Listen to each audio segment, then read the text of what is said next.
हाँ भाई, कैसे हो? सब बढ़िया। चलिए, आज का जो टॉपिक है। हाँ, तू इसके पास बैठ जाना। तू पीछे वहीं जाके वहीं आखिरी में बैठेगा जाके।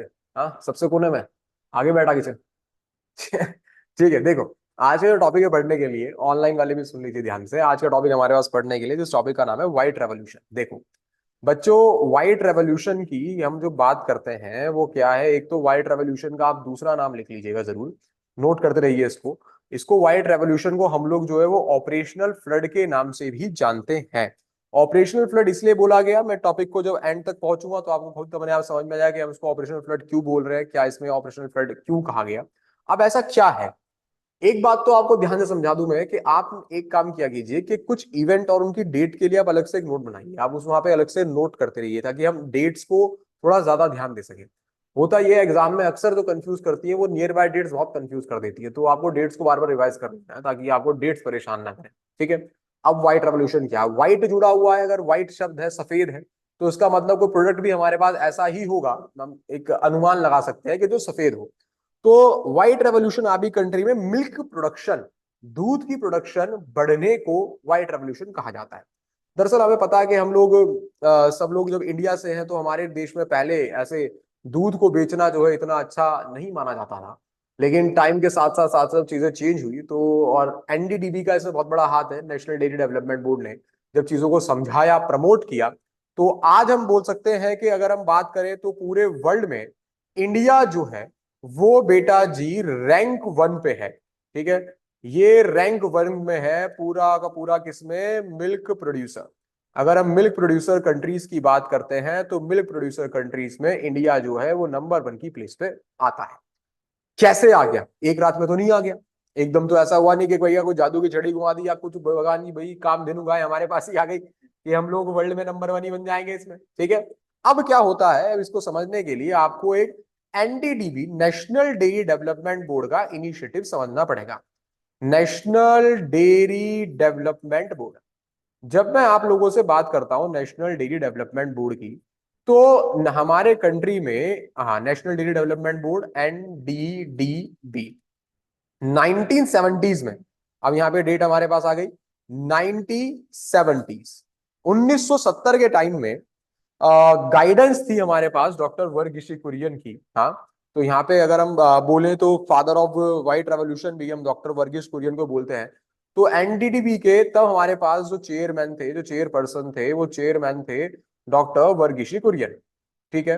अब इन्होंने हमें बताया कि आप लोग एक सिस्टम को फॉलो कर सकते हैं। जो सिस्टम हमारे पास होता है भैया, ग्रिड सिस्टम। आप वो ध्यान से सिस्टम को समझिए।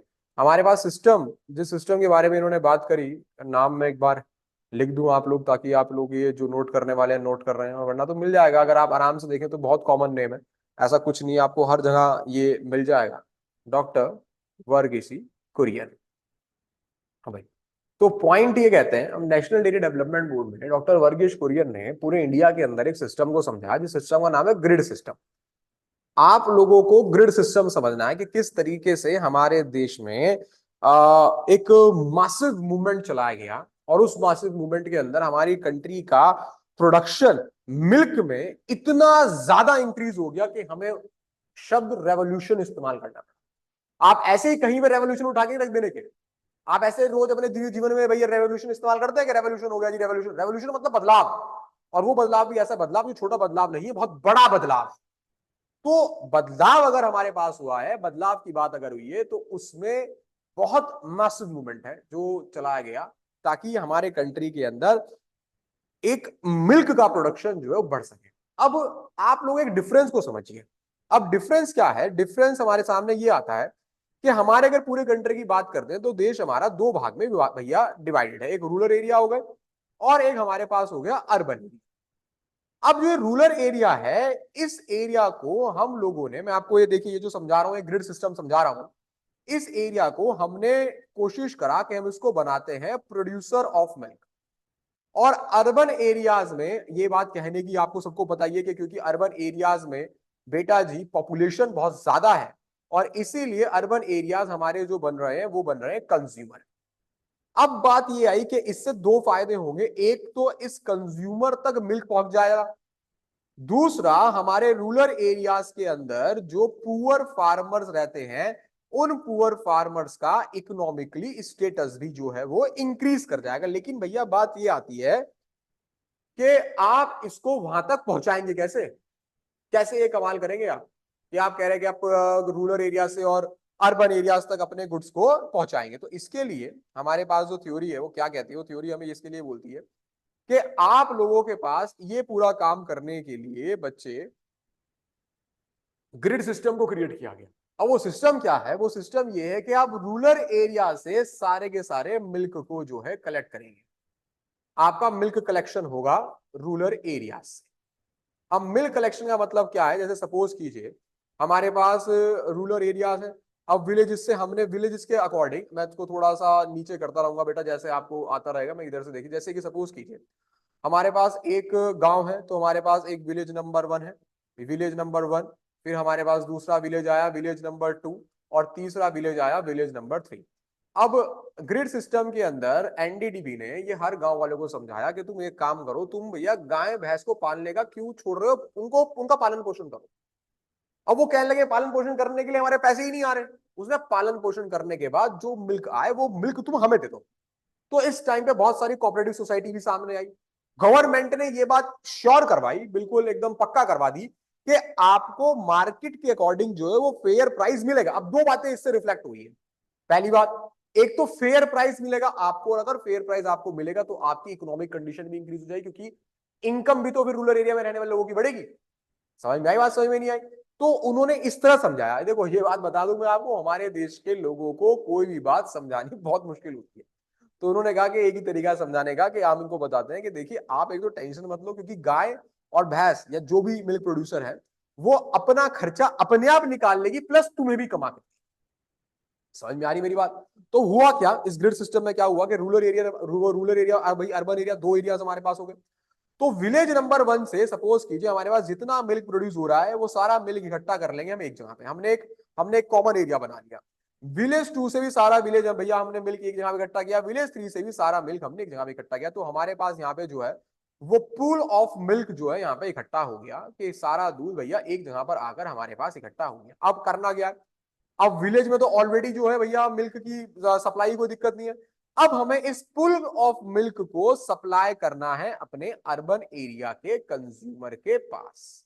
ये यहां पे इसको सप्लाई करना है। ये जब हमने रूरल एरिया से या विलेजेस से, डिफरेंट डिफरेंट विलेजेस से हमने जब मिल्क को कलेक्ट किया और अर्बन एरिया में सप्लाई किया, इस पूरे सिस्टम को ही हम बेटा जी ग्रिड सिस्टम बोलते हैं। जिस ग्रिड सिस्टम के अंडर हमारी कंट्री के अंदर व्हाइट रेवोल्यूशन जैसा चीज आई, हमारे देश में ऑपरेशन फ्लड आया और हमारी कंट्री मिल्क की इतनी बढ़िया प्रोड्यूसर बन पाई। जैसे मैंने बताया कि नंबर 1 पे इंडिया है मिल्क प्रोड्यूसर में, नंबर 2 पे यूएस है, नंबर 3 पे पाकिस्तान है, नंबर 4 पे चाइना है। ठीक है, तो इस तरीके से हम लोग वर्ल्ड में नंबर 1 बन पाए। अब इससे क्या होता है हमारे देश में, आपने देखा होगा कि आज भी, मैं आपको एक बात बता देता हूँ, और ये बात बताते हैं बिल्कुल कोई अजीब बात नहीं है। मैं तो अपने बच्चों को बोलता हूँ, आप लोगों को बोल रहा हूँ कि अगर कभी ऐसा लगे कि भैया कोई बिजनेस समझ में नहीं आ रहा, या कभी ऐसा लगे कि भैया आप अपने काम को बढ़ाने के लिए हम क्या करें, कैसे आगे निकले, तो मैं तो आपको बोलता हूँ कि आप लोग भैया मिल्क का काम कर लेना। मैं इतना श्योर हूँ इस चीज पे कि अगर तुम्हारी किस्मत ही खराब हुई तो ही कोई दिक्कत होगा, वरना कंट्री के अंदर, ज्यादा बड़ी बात नहीं बोलता, कंट्री के अंदर इतना ज्यादा कंज्यूमर है ना मिल्क का, कि तुम अगर मिल्क को प्रोड्यूस करने के बाद जितना मर्जी सप्लाई चाहो उतनी मर्जी सप्लाई कर दोगे, तुम्हारे पास कंज्यूमर की कमी ही नहीं पड़ेगी। इतना कंज्यूमर ऑलरेडी है। हाँ, हमारे देश के अंदर ही कहावत है, दूधो नाव पूतो फलो, और कहीं कहावत नहीं है ऐसी।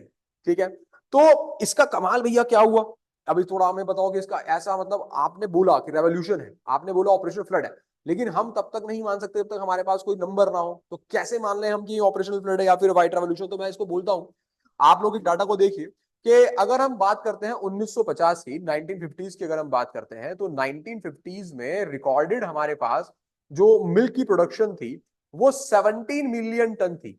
17 मिलियन टन, 17 मिलियन टन हमने मिल्क प्रोड्यूस किया। और जब इस डाटा को रिवाइज किया गया 2006 के अंदर, तो 2006 में हमारे कंट्री की जो मिल्क प्रोडक्शन हो चुकी थी वो हो चुकी थी 102.6 मिलियन टन। 102.6 मिलियन टन तक हमने इसको पहुंचाया। ठीक है, और उसके बाद जब हमने इसको बेटा जी 2017, 2016 और 17 के हमने सेशन में इसको नोट किया तो हम लोग 165.4 मिलियन टन पे थे। अगर आप यहां पे सीधा एक रिकॉर्ड को देख ले तो आपको ये समझ में आ जाएगा कि कहां हम लोग 17 मिलियन टन से निकल के 165 मिलियन टन तक आए। तो आप लोग खुद बता दीजिए रेवोल्यूशन है या नहीं है। रेवोल्यूशन है। ठीक है, तो देखिए मैं आपको फिर बताता हूं कि अगर आपसे कोई बात हो कि ऑपरेशनल फ्लड क्या है, ऑपरेशनल फ्लड का मतलब होता है इंडिया वर्ल्ड में रैंक 1 करता है मिल्क प्रोडक्शन पे।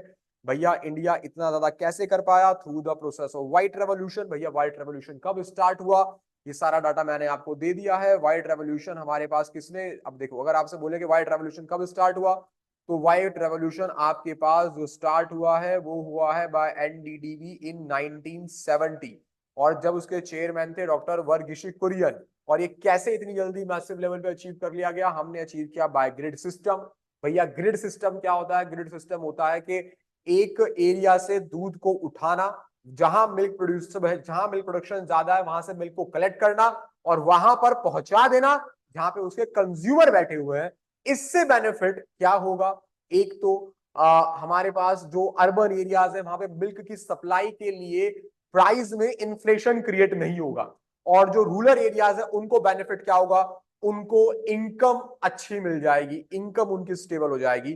प्लस गवर्नमेंट और सारे कोऑपरेटिव हाउसेस ने श्योर किया, और इसमें एक स्टेट, जिस स्टेट की बात करें तो तारीफ करें, और हमें ये बात बतानी है आपको कि आप लोग खुद बता दीजिए। मैं चाहता हूं कि आप कमेंट में लिख दीजिए कौन सा स्टेट है हाँ जहां पे अमूल बना। इतना आप कमेंट में लिखेंगे बता दूंगा। हाँ, गुजरात। गुजरात का बहुत मेजर कंट्रीब्यूशन है। हम कह सकते हैं कि अगर व्हाइट रेवोल्यूशन की सक्सेस स्टोरी होके जाती है तो उसका फाउंडेशन स्टोन जो है वो गुजरात के अंदर ही रखा गया। ठीक है बच्चों, व्हाइट रेवोल्यूशन इतना भी अगर आप देख लीजिए तो बहुत है आपके लिए। ठीक है, ये आपके बोर्ड पॉइंट ऑफ व्यू से भी बहुत है, और मतलब जो मेन मेन चीजें आती हैं हमारे पास वो हमने सारी कवर की है। शॉर्ट वीडियोस में इतना ही कर सकते हैं। होपफुली आपको भी समझ में आएगा, आपको भी समझ में आएगा। थैंक यू बच्चों, थैंक यू। नेक्स्ट टॉपिक पे चलते हैं।